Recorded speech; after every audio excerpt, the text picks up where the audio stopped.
Pour répondre à la question de Franck concernant la différence entre découvert et marge de crédit, j'ai dressé ce tableau qui, je pense, pourra faciliter la compréhension. Donc, vous pouvez voir ici d'abord le logo de Easy Finance Academy et ensuite en haut à gauche, nous avons le découvert bancaire, encore appelé protection contre les découverts. Juste à côté, vous voyez en anglais overdraft, overdraft protection, overdraft line of credit. Je dirais que overdraft line of credit, c'est un terme qui prête beaucoup à confusion. Donc ici en bleu, à droite, donc, nous avons la marge de crédit ou encore appelée ligne de crédit. Il existe également une marge de crédit pour étudiants. Et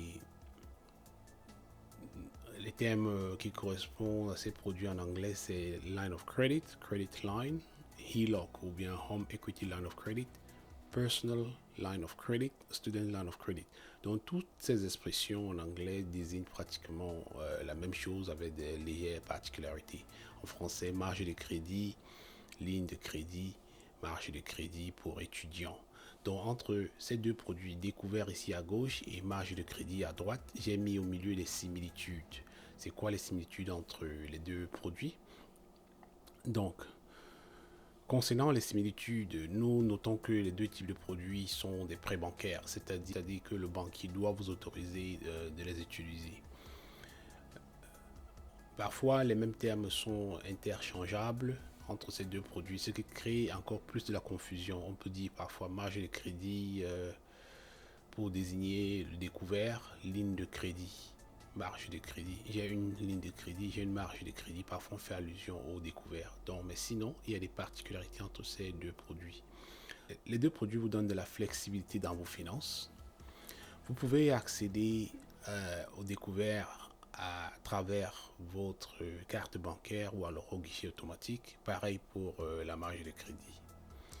Les deux produits peuvent vous aider en cas d'urgence. Ces produits apparaîtront également dans vos dossiers de crédit si vous faites une consultation. Donc si vous allez voir qu'est-ce que vous avez dans votre dossier de crédit, pour ceux qui ont une marge de crédit ou un découvert, vous allez voir qu'ils sont mentionnés là. Marge de crédit ou alors découvert peuvent être préapprouvés, c'est-à-dire que le banquier peut vous accorder chacun de ces deux produits sans au préalable vérifier votre dossier de crédit. Maintenant, regardons les différences.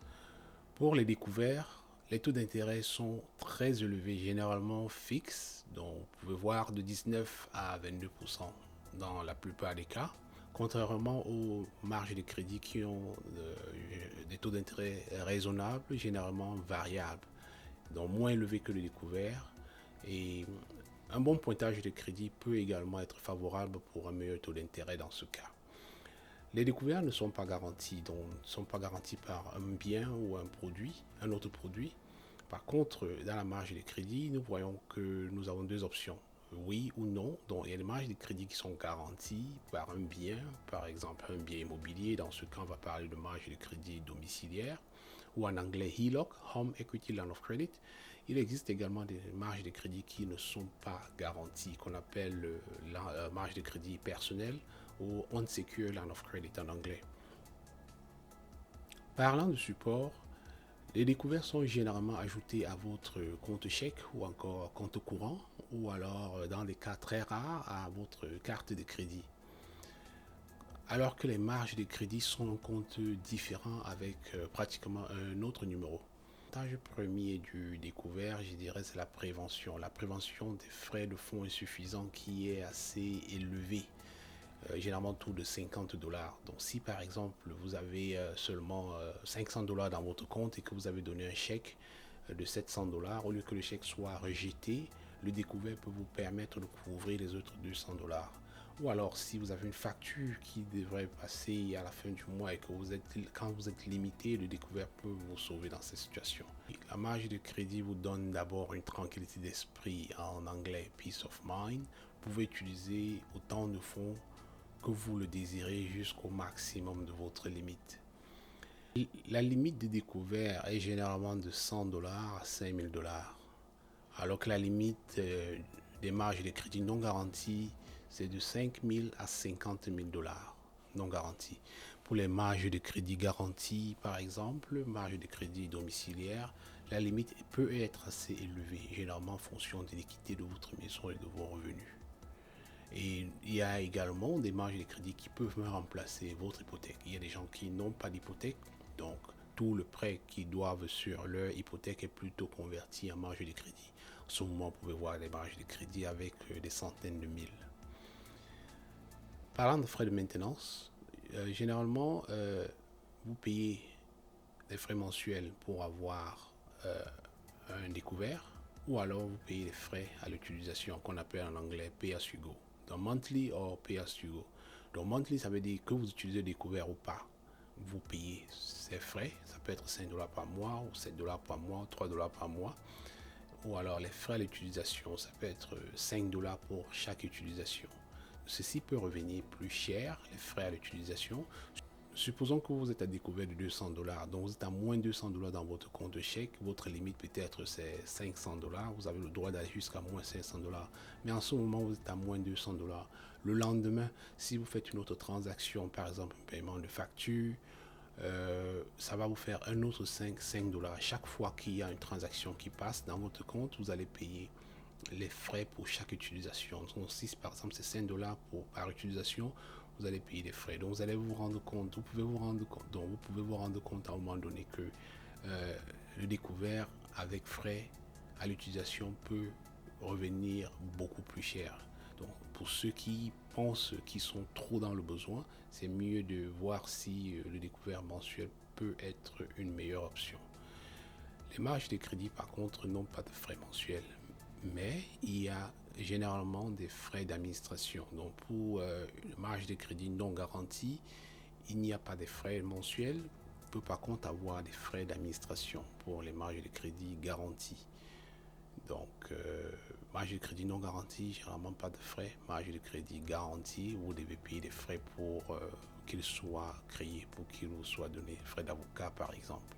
Les découverts ont très souvent une date d'échéance à laquelle vous devez tout payer. Donc si par exemple vous êtes dans le rouge pendant un certain nombre de temps, le maximum de ce temps c'est 89 jours dans certaines banques. Ça veut dire si vous avez moins de 200 dollars pendant 60 jours, vous êtes correct, mais vous pouvez avoir moins de 200 dollars ou bien solde négatif pendant plus de 89 jours.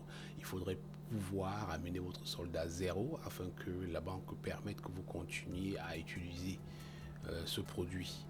Donc, vérifiez dans votre cas si vous avez un découvert, quel est le maximum. Si vous ne respectez pas ces dates, on peut vous supprimer ce découvert à tout moment. Par contre, les marges de crédit ont une échéance mensuelle, donc on s'attend à ce que vous payez chaque mois ou alors selon l'arrangement avec votre banque. Accès au fonds, vous accédez au découvert seulement quand votre compte est en souffrance, alors que la marge de crédit peut être accédée à tout moment. Le découvert n'a pas de relevé. Donc vous pouvez voir plutôt le relevé de votre compte chèque ou le compte courant auquel le découvert est attaché pour voir les détails. Par contre, la marge de crédit a son relevé mensuel ou trimestriel qui vous est envoyé. Voici un exemple, vous avez utilisé 500 dollars. Supposons que vous avez un découvert à 22%. Si vous utilisez 500 dollars, ça vous coûte 500 dollars fois 22%, ça fait 110 dollars sur l'année. Si vous divisez par 365 jours, ça veut dire que chaque jour, votre découvert vous coûte 30 sous. Et si vous faites, par exemple, 30 jours pour payer les 500 dollars, ça veut dire que vous allez être chargé environ 9 dollars 4 le mois, en plus des frais de découvert. Ça, c'est juste les intérêts. Donc, il y a les frais de découvert, 5 dollars par exemple, multiplié par le nombre de jours. Okay? Si vous avez par exemple, quand je dis 5 dollars par nombre de jours, si vous avez un découvert de 500 dollars, et si vous avez un découvert de 500 dollars et que chaque jour vous avez une transaction, vous allez avoir au moins 5 dollars par jour. Donc c'est 5 dollars par transaction. Je ne sais pas si je suis assez clair ici. Par contre, de l'autre côté, marge de crédit, si vous empruntez 500 dollars, taux d'intérêt est 10%. La marge de crédit 10%, donc ça va faire 50 dollars sur l'année. Soit on divise 50 dollars par 365 jours, ça va faire 14 sous par jour, ou alors multiplié encore par 30 jours, ça fait 4 dollars 11 le mois. Donc maintenant, les différences fondamentales de ces deux produits, je dirais que le découvert est utilisé pour des petits paiements. Donc Donc si vous êtes serré en fin du mois dans votre compte chèque, vous pouvez utiliser le découvert. Okay?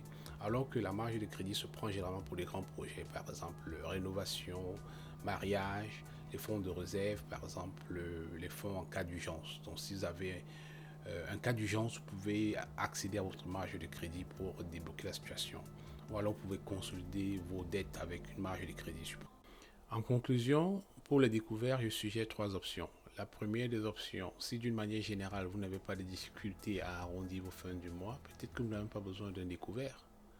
Deuxième option, si de temps en temps vous êtes serré et n'arrivez pas à arrondir vos fins du mois, la première des choses serait d'abord de revoir vos finances. Peut-être que vous avez besoin de vous passer de certaines dépenses variables. Par exemple, réduction du café, réduction des dépenses à l'extérieur si vous mangez à l'extérieur.